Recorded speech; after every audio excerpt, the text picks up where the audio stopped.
Welcome to the Stephen Fleet Podcast. Here I talk about anything under the sun, from the inconsequential to the deep and existential, to the fun and frivolous, to the wide and societally minded. As always, this podcast does not represent any official, medical, or educational advice.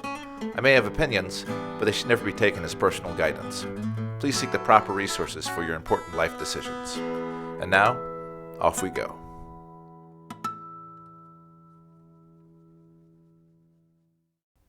When it comes to thumbnails and titles, creators can find themselves between two options: sensational and enticing, or boring and factual. I think this misses the point. I think there's a third and better option. Firstly, in a world seeking to grab and squeeze out every juicy drop of our attention, I find more of this sensationalism to be grating to the senses. Add in a dash of dishonesty, and it makes me scrunch and squirm with displeasure. It may just seem like par for the course, but how we interact with the world shapes that world. Do we want to trick people's time away from them? Do we want to lie? What kind of relationships are we forming with the world around us? What does it feel like to have everybody trying to flash bright lights at us, pull on every one of our heartstrings, and use us up as consumers with little thought to the quality of our lives and relationships? It's an avalanche of little desperate stones yearning for triumph, and we are the slain. But enough of that. The impulse to resort to clickbait is a problem for creators too. It can trick creators into selling their videos in the wrong way and to the wrong people. If you go in for sensationalism, you'll get the people who are responding to that type of stimulus. You'll be training the algorithm to show your videos to people based on how you're selling yourself, while ignoring the truth of what your videos have to offer. You might find yourself with some wonderful short-term success, but nothing that lasts. It's because the right people aren't being shown your videos. Thumbnails and titles are an opportunity for you to advertise what your videos offer. By resorting to clickbait, you're undercutting yourself. So what is the third option? It's not exaggerated and sensational, nor is it dry and boring, but it is honest. The right method, as I see it, is to figure out what makes your videos worthwhile or special, and to advertise that in the most enticing way. When you're stuck on the flashy and superficial, you might not put enough time into this. What does make your videos worth watching? Why do your videos have value?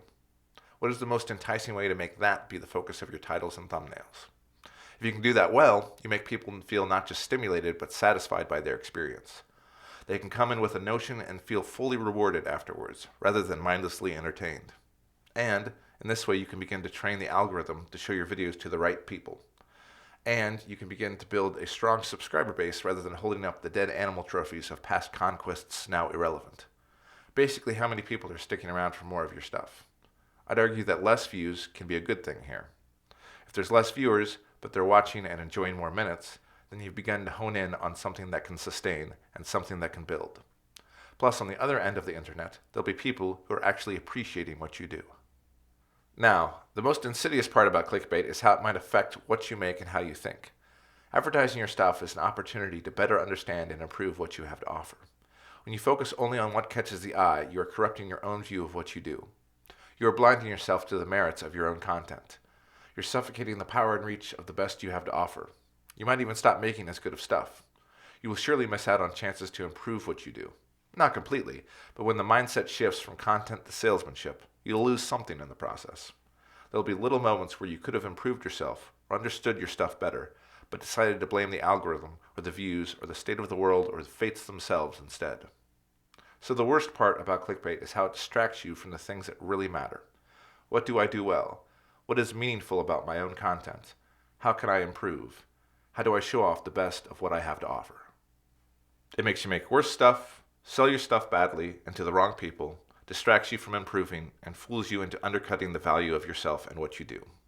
The choice is not between boring and exciting. Start with the truth. Start with truly understanding what you have to offer. Then figure out how to sell that in your thumbnails and titles. There's an art to doing that well. It's not always just literally saying what your videos have to offer. You oftentimes have to demonstrate it, so to speak, like every author's show don't tell mantra. But those skills are for someone else to detail.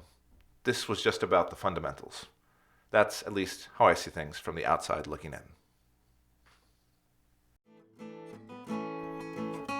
Thank you for listening to the podcast.